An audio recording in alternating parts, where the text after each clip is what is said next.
Hi guys, Dr. Mel. We're busy with acids and bases, and we're now going to have a look at concentrated versus diluted acids and bases. You know the difference between weak and strong acids and bases. This is different. You know the names of all the acids: hydrochloric, nitric, sulfuric, carbonic, ethanoic acid. You know, and you have to know their formulae. Please, guys, you need to memorize this. We also have the bases, you know that, and you have to know their formula. So, what happens? We have done a little bit of concentration and dilution when we did stoichiometry.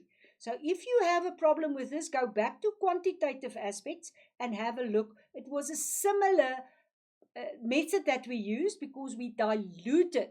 But we are now going to have a specific look at acids and bases. So if you've got cold drink in the house, most of us have this or had this some or other time, you can put this as a solute. So this could be pieces, and you know this is thick. This is like a syrup.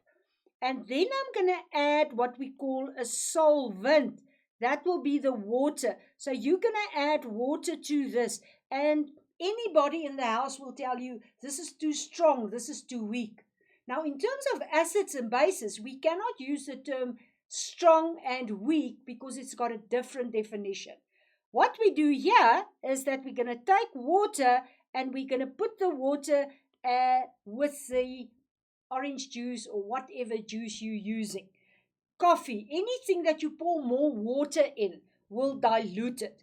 So have a look at this. I've got acid at the top and I've got water. So in the acid will be hydronium. Can you see the H plus? And it will be surrounded by the water. Therefore, we write the aqua. And the same ions will be present if you take your base that was in the base. So in the base was sodium hydroxide. So I'll have the same ions that will be in between the water. So you'll have, again here, you'll have hydroxide surrounded by water. And it's this water and its qualities. And if you did polarity, you'll know it's got a negative side and a positive side. And therefore, it can bind to the liquid or in the Oreos's case or with any other solute. Right. Remember, there's a simulation program. We're quickly going to show you the simulation program, but go and play, guys. Have a look at the Colorado Edu. Click on it and sit back and play a little bit to see what's happening if you dilute some of them. Right, guys, let's have a look at the PhET program. Remember, you can have a look on the Google Drive. You can have a look at your own PhET and you can do the simulations on your own. So what we have here is we've got a pH indicated up there. Can you see? Or you can show the pH in the colors, or you can show the electrons. So let's start with this one. I'm going to have water. Can you see the water content there? Or I'm going to have a strong base and a strong acid. Can you see there? I've got different settings that I can put into this specific demonstration. So I've got water there. 2 water molecules forms. One, can you see there? Hydronium, the red, and another OH. So can you see it's balanced there? I'm now going to put the pH meter in there, and water's pH is 7. What will the pH of a strong acid be? Can you see the strong acid has got many more of the red hydroniums because it's a complete ionization? And can you see the low pH? Let's put a strong base in there. The strong base, lots of OH ions and a pH of 12. Now let's go to the weaker acids. Remember, it's a weak, so it's a partial ionization, like for instance ethanoic acid. More of the acids, can you see that indication there of that ions? And a few hydroniums, and therefore you see the pH at 4.5. And then finally, if I have a weak base, I again have more that's not ionized already or dissociated, and you'll find that the pH is 9.5. Now let's put in the colors. We're going to put in the indicator here. We're going to have a look at water. The water color is the orange, and you can go to your guide at the top and see that it is 7. Have a look at that color there. It is red, so it's got a low pH. And it is blue or violet, strong base, weak acid, and weak base. Right, and finally, let's have a look. If I connect my electrodes to the ionization, I've got water, so you can see the little globe there. Look what happens when I've got a strong acid. I've got many hydroniums. It's a strong acid, therefore you can see the current. A weak acid, less ions. A strong base again, many OH ions, so there's a lot of current flowing, and then the weak base. So you need to know that I can use this, I can play with this, and I can see what's happening here.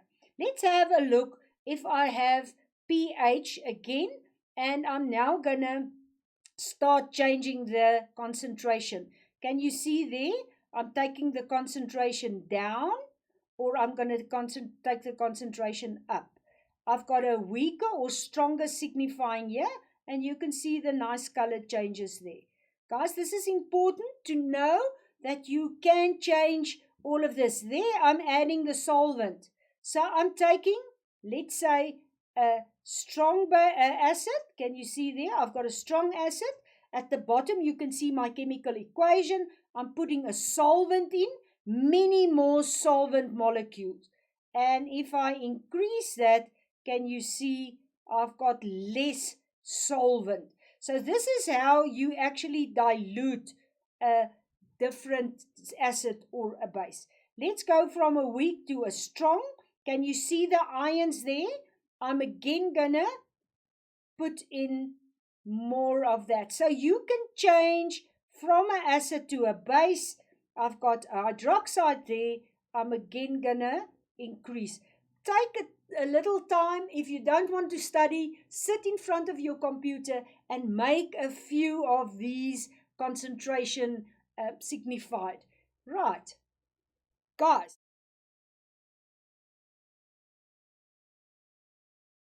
we actually change the solution that we are making, where we have the solute, and we changed it by adding the volume. So we know we can change the concentration if we add more volume of, for instance, water.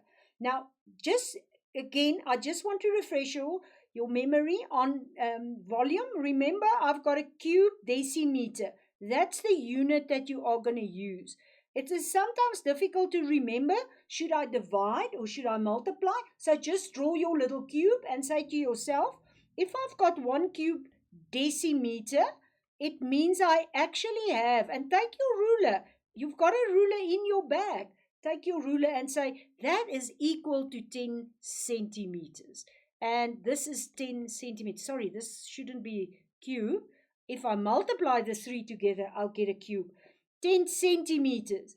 And you know as well that 1 cubic decimeter is 1.1 meter. Do you see the relationship there? And I get to the cube because it's length times width times height.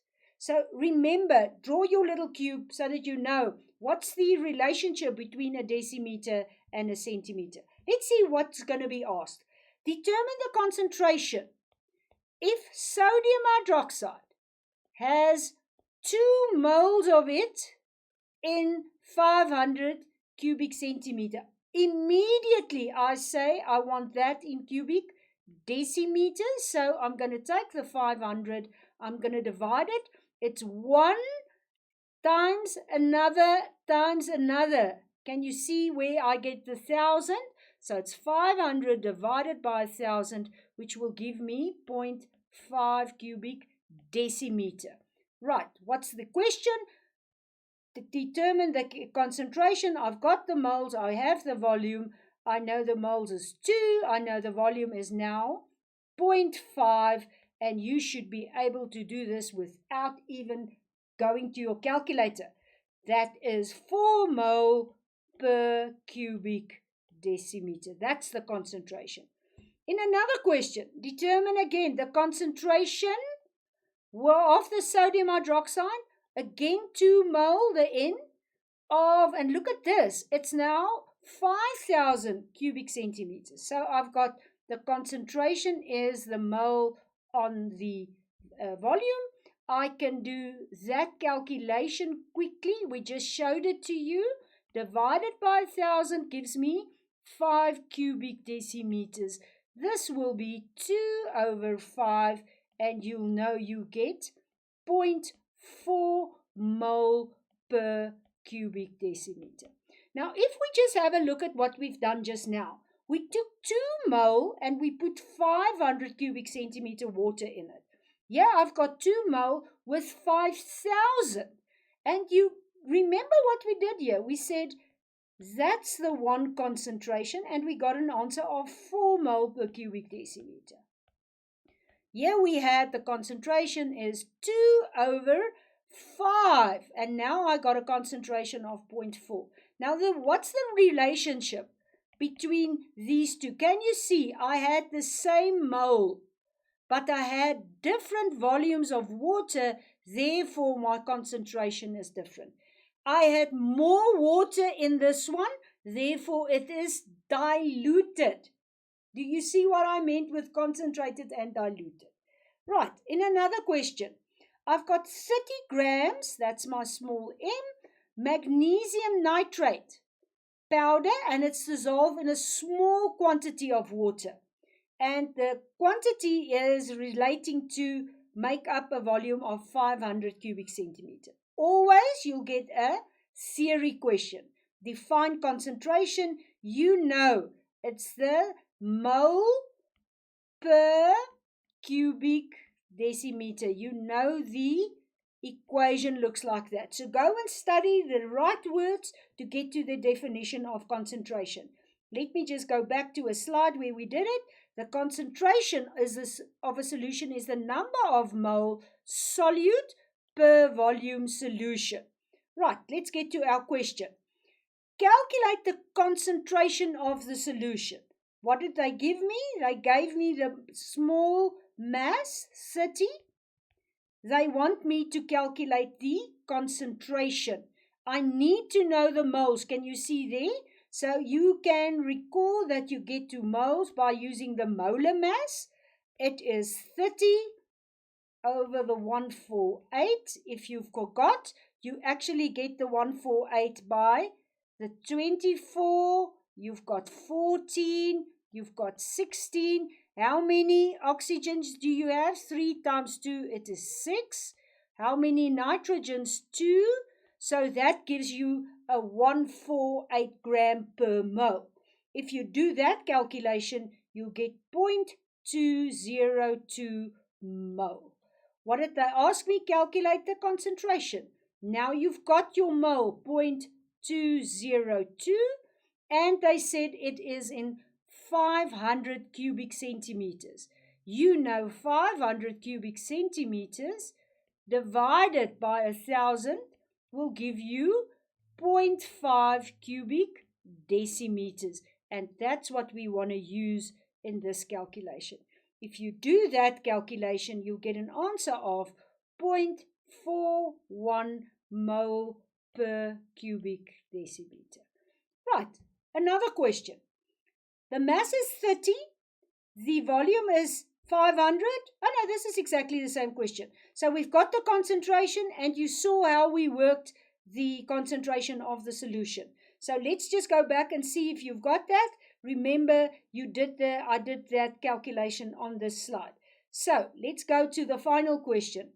If you took 100 cubic centimeter of this solution, remember we calculated the concentration of that one. So let's take that now and say if I take that concentration of 0.41 mole per cubic decimeter and I pour that into an empty beaker, what will happen to the volume if you've got to add this to get a concentration of 0.1. So I've got a new concentration. So let's have a look.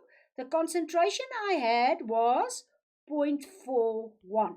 The new concentration I want to get to is 0.1. So I've got to dilute it. I have volumes. You can see I had a volume here of 100. So let's do the calculation. If I want to get this to become 100 cubic centimeters, I'm going to say, right, I'm going to take the moles as the concentration times the volume. I've got the concentration. I have the volume as well. 100 divided by 1,000, giving me 0.1 cubic decimeter. I'm going to add that in there, and I'm going to get an answer of 0.041 mole. I want the new one now. So I've got the mole, I've got the concentration. I need to know the volume. So if I want the concentration to be 0.1, I need to take the same mole and find the new volume. That volume will be 0.1 times 0.041, giving me an answer of 0.41 cubic decimeters. So be careful. You'll see you can take it into centimeters, but be careful that you work in the correct units. Right. Finally, just let's quickly recap. A strong and a weak acid or base will be, the difference will be the strong acid will be completely, remember, ionized. So there's many ions. A strong base will be completely dissociated. A weak acid will be partially ionized, and a weak base will be partially dissociated. So that's the importance of weak and strong. Here we had concentrated and diluted. So the moles will be exactly the same. The concentration will be the concentrated formula and the diluted concentration. And how are you going to get these different? You'll add more volume. So this will be different volumes. The only remaining fact is that the moles will be exactly the same. Right, guys, can you distinguish a strong and a weak base? And can you distinguish between concentrated and diluted? Don't get these confused. If I tell you the cold drink that I'm drinking or the drink you're making is too strong, it doesn't mean the same when I'm talking about acids and bases. You've got to add more water to get it diluted. In this case, if it's diluted, the moles remained exactly the same. And then remember, we did a lot of stoichiometry. You always have to be able to calculate the new concentration. The fact of the matter is that your moles of the concentrated will be the moles of the diluted. And you're going to add different water to get definitely a different concentration. I hope you enjoy working with acids and bases. It's difficult if you don't do it by yourself. If you have a look at what I'm doing, you are sitting on the pavilion. If you are busy with your pen and paper, having your calculator in front of you, you'll see you can accomplish working with all these calculations. Bye.